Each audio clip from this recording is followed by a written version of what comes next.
PMLN,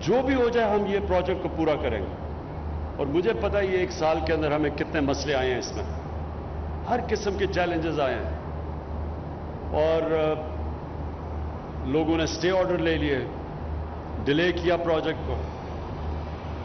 لیکن انشاءاللہ جو ہمارا عزم تھا اس کی وجہ سے آج ہم ادھر ہیں کہ انشاءاللہ اب ہم تقریباً ساری رکاوٹیں دور کر بیٹھے ہیں، اور بھی آئیں گی سامنے. لیکن جو مشکلات تھی شروع میں، اصل میں پروجیکٹ کا جو شروع کرنا ہے وہ سب سے مشکل ہوتا ہے. اصل میں پروجیکٹ فیل شروع میں ہوتے ہیں. ایک دفعہ پروجیکٹ، اتنے بڑے پروجیکٹ کا جب مومنٹم بن جاتا ہے پھر اس کو کوئی نہیں روک سکتا.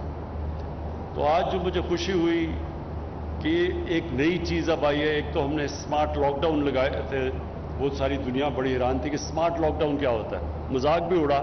لیکن اللہ کا شکر ہے کہ جو کورونا کو پاکستان نے جس طرح ڈیل کیا، دنیا میں مثال دی جاتی ہے پاکستان کی. ٹاپ 3 ملک ہیں اسمارٹ لاک ڈاؤن کا استعمال کیا.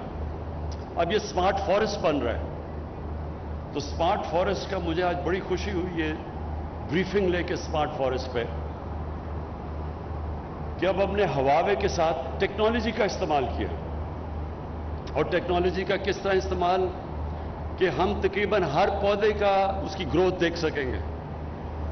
یہ ہے ٹیکنالوجی، یہ جو دنیا آگے بڑھ رہی ہے اس کا جو پازیٹیو امپیکٹ ہے یہ کہ ہم اب یہ دیکھ سکیں گے پودا کس ریٹ پہ بڑھ رہا ہے.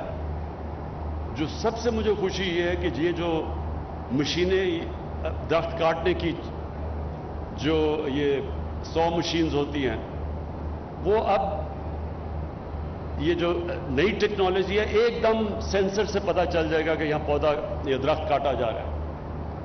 اور پھر درخت کی پوری اوپر سے پتہ چل جائے گا کہ کوئی پرابلم تو نہیں ہے، کوئی درخت اگ نہیں رہے، یا تو ایکٹ کریں گے پہلے.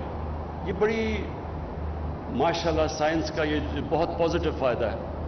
اور انشاءاللہ یہ جو اسمارٹ فارسٹ ہے یہ پھر ہم سارے پاکستان میں اس کی مثال دیں گے. ہمارے بڑی افسوس سے کہنا پڑتا ہے کہ بڑے ہمارے درختوں کی تباہی کی گئی. آپ یہ سوچیں کہ 2013 تک سارے پاکستان کی تاریخ میں صرف 64 کروڑ درخت اگائے گئے ہیں. اور صرف پختونخوا میں ہم نے 2013 سے لے کے 2018 تک 1 ارب درخت اگائے. 5 سالوں میں 1 ارب درخت اگائے. ہماری ساری تاریخ میں 60 سالوں میں 64 کروڑ درخت اگائے گئے. اور انشاءاللہ جو اب ہم ٹارگٹ، جس میں یہ بھی شامل ہے 10 ارب درخت ہم نے لگانے ہیں. یہ سمجھ جائیں کہ 10 ارب درخت کا جو ٹارگٹ ہے ہمارا، جب ہم پہنچیں گے پاکستان بدل جائے گا، موسم بھی بدل جائے گا. جب آپ درخت اگاتے ہیں اس سے موسم کے اوپر بھی امپیکٹ پڑتا ہے، درخت کاٹتے ہیں اس کا موسم پہ امپیکٹ پڑتا ہے. ہماری 3 بہت بڑے مسئلے ہیں. ہمارا سب سے بڑا مسئلہ یہ ہے پانی کا. یہ ہمارا یعنی دنیا میں پانی کا مسئلہ آنے والا ہے. اس کے لیے درخت اگانے بہت ضروری ہیں، کیونکہ جو گلوبل وارمنگ ہے وہ پاکستان کو زیادہ امپیکٹ کر رہی ہے. ہم دنیا میں ان 10 ملکوں میں سے ہیں جو سب سے زیادہ متاثر ہوں گے گلوبل وارمنگ سے. ہمارے دریاؤں کے اندر پانی کم ہوتا جائے گا کیونکہ ہمارے جو گلیشیئرز ہیں وہ تیزی سے میلٹ ہو رہے ہیں. تو انشاءاللہ یہ جو ہماری ٹارگٹ ہے 10 ارب درخت کا، پہلے تو اس کو امپیکٹ کرے گا. پھر شہروں میں پولوشن ہے جو میں نے شروع میں آپ کو کہا. پھر یہ جو ہم ان ٹریٹڈ پانی، سیوریج کا پانی اپنے دریاؤں میں ڈال رہے ہیں، اس کا بہت بڑا امپیکٹ ہے. گراؤنڈ واٹر پہ امپیکٹ ہے. اس سے لوگوں کی صحتوں پہ فرق پڑے گا. تو یہ جو پروجیکٹ ہے لاہور کا، یہ ساری چیزیں ایڈریس کرتا ہے. سب سے پہلے یہ ایک پہلی دفعہ پلان کر کے یہاں 1 کروڑ درخت لگائے جائیں گے. 1 کروڑ درخت آپ سوچیں کہ پورا جنگل بن جائے گا. اس سے پھر لاہور کے شہریوں کے لیے، کوئی ٹورزم کے لیے، یعنی جانے کے لیے، بچوں کے ساتھ لوگ باہر نکلنا چاہتے ہیں چھٹی کے دن، کوئی جگہ نہیں ہے لاہور میں. تو یہ انشاءاللہ ایک بہت بڑا ٹورزم کے لیے بھی لاہور سے لوگ آئیں گے ادھر. تو یہ پورا ایک جنگل بھی بن جائے گا اور بڑی پلان قسم کا جنگل ہوگا ٹورزم کے لیے. پھر 3 براجز بنیں گے راوی کے اوپر، پانی کو روکیں گے.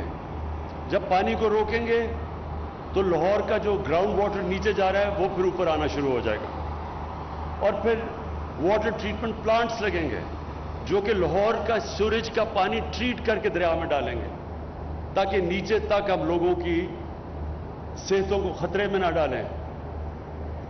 تو یہ ایک پہلی دفعہ ایک کمپریہنسو پلان بن گیا ہے، اور پھر جو ایک اور بھی چیز کہ اس سے جو نوکریاں ملیں گی لوگوں کو، 10 لاکھ نوکریاں اس سے ملیں گی، اور پھر ہم نے جو ایسٹیمیٹ کیا کہ $40 ارب اکانومی میں آئے گا اس کی وجہ سے، یہ شہر بننے کی وجہ سے۔